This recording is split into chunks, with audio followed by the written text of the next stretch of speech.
ನಮಸ್ಕಾರಗಳು ಸ್ನೇಹಿತರ. ಇಂದು the medial channel ಮೂಲಕ ನಿಮ್ಮ ಮುಂದೆ ಒಂದು ಮಹಿಳೆಯ ಜೀವನದ ಕಥೆಯನ್ನು ಹೇಳಲು ಬಂದಿದ್ದೇನೆ. ಅವಳು ಸಾಮಾನ್ಯ ಮಹಿಳೆ, ಆದರೆ ಅವಳ ಜೀವನದಲ್ಲಿ ನಡೆದ ಘಟನೆಗಳು, ಅವಳ ಮನಸ್ಸು ಅನುಭವಿಸಿದಂತಹ ನೋವು ಇವೆಲ್ಲವನ್ನು ಕೇಳಿದರೆ ನೀವು ಖಂಡಿತ ಸ್ಪರ್ಶಿತರಾಗುತ್ತೀರಿ. ಫ್ರೆಂಡ್ಸ್, ಇವರ ಹಿಂದಿನ ಮದುವೆಯ ಮತ್ತು ಇವರ ಜೀವನವನ್ನು ನಾವು ನೋಡೋದಾದರೆ, ಅವಳು ಚಿಕ್ಕ ವಯಸ್ಸಿನಲ್ಲಿ ಮದುವೆಯಾದಳು. ಆ ಮದುವೆ ಕೆಲವು ವರ್ಷಗಳಷ್ಟೇ ಅವಳ ಜೀವನದಲ್ಲಿ ಉಳಿಯಿತು. ಪತಿಯ ಅಕಾಲಿಕ ಮರಣ ಅವಳ ಜೀವನವನ್ನು ಸಂಪೂರ್ಣವಾಗಿ ಬದಲಾಯಿಸಿತು ಎಂದು ಕೂಡ ತಿಳಿಸಲಾಗ್ತಿದೆ. ಅಂದಿನಿಂದ ಅವಳು ಏಕಾಂಗಿಯಾಗಿ ಮಗುವನ್ನು ಸಾಕುತ್ತಾ ಬದುಕನ್ನು ಮುನ್ನಡೆಸುತ್ತಿದ್ದಾಳೆ ಎಂದು ಕೂಡ ತಿಳಿಸಲಾಗ್ತಿದೆ. ಮಗುವಿಗೆ ತಾಯಿ ತಂದೆ ಎರಡೂ ಕೂಡ ಆಗಿ ಬದುಕಿ ತೋರಿಸಿದರು. ಅವಳ ಮನದಾಳದಲ್ಲಿ ಯಾವಾಗಲೂ ಖಾಲಿ ಜಾಗವಿತ್ತು. ಆ ಜಾಗಕ್ಕೆ ಸಹಚರ ಪ್ರೀತಿ ಬೇಕು ಎಂದು ಇವಳು ಬಯಸುತ್ತಿದ್ದಾಳೆ. ಫ್ರೆಂಡ್ಸ್, ಈಗ ಅವಳಿಗೆ ಒಬ್ಬ ಸಂಗಾತಿ ಕೂಡ ಬೇಕಂತೆ. ಯಾರಾದರೂ ಇದ್ದರೆ ಬೇಗ ಕರೆ ಮಾಡಿಕೊಂಡು ಬನ್ನಿ ಎಂದು ಕೂಡ ಕೇಳಿಕೊಂಡಿದ್ದಾರೆ.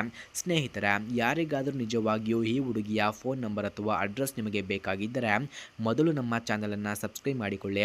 ಆ ನಂತರ ಜಾಯಿನ್ ಎಂಬ ಬಟನ್ ಕಾಣಿಸುತ್ತದೆ. ಜಾಯಿನ್ ಬಟನ್ ಮೇಲೆ ಕ್ಲಿಕ್ ಮಾಡಿ ನಮ್ಮ ಮೆಂಬರ್ಶಿಪ್ಗೆ ಜಾಯಿನ್ ಆದವರಿಗೆ ಮಾತ್ರ ಇವರ ಫೋನ್ ನಂಬರ್ ಹಾಗೂ ಅಡ್ರೆಸ್ಸನ್ನು ನಾವು ನಿಮಗೆ ಸೆಂಡ್ ಮಾಡುತ್ತೇವೆ. ಹಾಗೆ ಇವರ ಹೋರಾಟಗಳು ಮತ್ತು ಕಷ್ಟಗಳನ್ನು ನಾವು ನೋಡೋದಾದರೆ, ಏಕಾಂಗಿಯಾಗಿ ಬದುಕನ್ನು ಸಾಗಿಸುವುದು ಸುಲಭವಲ್ಲ. ಸಮಾಜದ ಟೀಕೆ, ಬಾಂಧವರ ನಿರ್ಲಕ್ಷ್ಯ, ಆರ್ಥಿಕ ಸಂಕಷ್ಟ ಇವೆಲ್ಲವನ್ನು ಅವಳು ತಾಳ್ಮೆಯಿಂದ ಎದುರಿಸಿದಳು. ಮಗುವಿನ ಭವಿಷ್ಯಕ್ಕಾಗಿ ಏನು ಬೇಕಾದರೂ ಮಾಡೋಣ ಅನ್ನುವ ಹಂಬಲದಿಂದ ಅವಳು ಹಗಲು ರಾತ್ರಿ ಶ್ರಮವನ್ನು ಪಡುತ್ತಿದ್ದಾಳೆ. ಆದರೆ ಎಷ್ಟೇ ಗಟ್ಟಿಯಾಗಿ ನಿಂತರೂ ರಾತ್ರಿ ಸಮಯದಲ್ಲಿ ಒಂಟಿತನ ಅವಳ ಹೃದಯವನ್ನು ನೋಯಿಸುತ್ತಿತ್ತು ಎಂದು ಕೂಡ ಹೇಳಿಕೊಂಡಿದ್ದಾರೆ. ಅವಳದ ಹೃದಯದ ಹಂಬಲವನ್ನು ನಾವು ನೋಡೋದಾದರೆ, ಇಂದು ಅವಳು ಮತ್ತೆ ಮದುವೆಯಾಗಲು ತೀರ್ಮಾನಿಸಿದ್ದಾಳೆ. ಯಾಕೆಂದರೆ ಅವಳಿಗೆ ಬದುಕಿನಲ್ಲಿ ಸಂತೋಷ ಬೇಕು, ಬಾಳಲ್ಲಿ ಸಾಥ್ ಬೇಕು. ಅವಳು ಹೇಳ್ತಾಳೆ, ನಾನು ದೊಡ್ಡದಾದ ಕನಸುಗಳನ್ನೇನು ನೋಡಲ್ಲ, ಆದರೆ ನನ್ನ ಹತ್ತಿರ ಕುಳಿತು ಮಾತನಾಡುವ, ನನ್ನ ಮಾತನ್ನು ಕೇಳುವ, ನನ್ನನ್ನು ಗೌರವಿಸುವ ಒಬ್ಬ ವ್ಯಕ್ತಿ ಬೇಕು ಎಂದು ಕೂಡ ಕೇಳಿಕೊಳ್ಳುತ್ತಿದ್ದಾಳೆ. ನಾನು ಅವನಿಗೆ ಪ್ರೀತಿಯನ್ನು ಕೊಡುವೆ, ಕಾಳಜಿಯನ್ನು ಕೂಡ ಕೊಡುವೆ ಎಂದು ಕೂಡ ತಿಳಿಸಿಕೊಟ್ಟಿದ್ದಾರೆ. ಫ್ರೆಂಡ್ಸ್, ಅವಳಿಗೆ ಬೇಕಾದಂತಹ ಬಾಳ ಸಂಗಾತಿ ಈ ರೀತಿ ಇರಬೇಕು ಎಂದು ಕೂಡ ತಿಳಿಸಿಕೊಟ್ಟಿದ್ದಾಳೆ. ಅವಳು ಬಯಸುವಂತಹ ಸಂಗಾತಿ ವಯಸ್ಸು 35ರಿಂದ 50ರ ಒಳಗೆ ಇದ್ದರೆ ಸಾಕಂತೆ.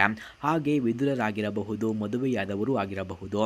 ಹಾಗೆ ಮದುವೆ ಇದ್ದರೂ ಸಮಸ್ಯೆ ಇಲ್ಲ, ಅವಳಿಗೆ ಅರ್ಥ ಮಾಡಿಕೊಳ್ಳುವ, ಗೌರವಿಸುವ ವ್ಯಕ್ತಿ ಇರಬೇಕು ಅಷ್ಟೇ ಎಂದು ಕೂಡ ತಿಳಿಸಿಕೊಟ್ಟಿದ್ದಾರೆ. ಅವಳ ಮಾತುಗಳಲ್ಲಿ ಒಂದು ನಿಜವಾದ ಸೌಂದರ್ಯ ಕೂಡ ಇದೆ. ನನ್ನನ್ನು ಯಾರಾದರೂ ಒಮ್ಮೆ ಮನಸ್ಸಾರೆ ಪ್ರೀತಿಸಿದರೆ ನಾನು ನನ್ನ ಬದುಕನ್ನೇ ಆ ವ್ಯಕ್ತಿಗೆ ಸಮರ್ಪಿಸುತ್ತೇನೆ ಎಂದು ಕೂಡ ತಿಳಿಸಿದ್ದಾರೆ. ಹಾಗೆ ಇವರ ಗ್ರೇಸ್ಫುಲ್ ಹಾಗೂ ಮಾತುಗಳನ್ನು ನಾವು ನೋಡೋದಾದರೆ, ವಯಸ್ಸಾದರೂ ಹೃದಯದಲ್ಲಿ ಇನ್ನೂ ಪ್ರೀತಿ ಮಿನುಗುತ್ತದೆ. ನಾನು ಯಾರಾದರೂ ಕೈ ಹಿಡಿದರೆ ಆ ಕೈ ಬಿಡುವುದಿಲ್ಲ. ಹಾಗೆ ಸ್ನೇಹಿತರೆ, ಇವರ ಅಂತಿಮ ಆಹ್ವಾನವನ್ನು ನಾವು ನೋಡೋದಾದರೆ, ಯಾರಿಗಾದರೂ ಅವಳ ಮನದಾಳದ ಮಾತನ್ನು ಅರ್ಥ ಮಾಡಿಕೊಂಡು ನಿಜವಾಗಿಯೂ ಸಂಪರ್ಕ ಬೇಕೆನಿಸಿದರೆ ಅಥವಾ ಯಾರಿಗಾದರೂ ನಿಜವಾಗಿಯೂ ಸಂಪರ್ಕ ಬೇಕಿದ್ರೆ ಬನ್ನಿ ಎಂದು ಕೂಡ ತಿಳಿಸಿಕೊಟ್ಟಿದ್ದಾರೆ. ಫ್ರೆಂಡ್ಸ್, ಯಾರಿಗಾದರೂ ಇಂತಹ ಹುಡುಗಿಯ ಫೋನ್ ನಂಬರ್ ಅಥವಾ ಅಡ್ರೆಸ್ ನಿಮಗೆ ಬೇಕಾಗಿದ್ದರೆ ಮೊದಲು ನಮ್ಮ ಚಾನಲನ್ನು ಸಬ್ಸ್ಕ್ರೈಬ್ ಮಾಡಿಕೊಳ್ಳಿ. ಆ ನಂತರ ಜಾಯಿನ್ ಎಂಬ ಬಟನ್ ಕಾಣಿಸುತ್ತದೆ. ಜಾಯಿನ್ ಬಟನ್ ಮೇಲೆ ಕ್ಲಿಕ್ ಮಾಡಿ ನಮ್ಮ ಮೆಂಬರ್ಶಿಪ್ಗೆ ಜಾಯಿನ್ ಆದವರಿಗೆ ಮಾತ್ರ ಇವರ ಫೋನ್ ನಂಬರ್ ಹಾಗೂ ಅಡ್ರೆಸ್ಸನ್ನು ನಾವು ನಿಮಗೆ ಸೆಂಡ್ ಮಾಡುತ್ತೇವೆ. ಧನ್ಯವಾದಗಳು.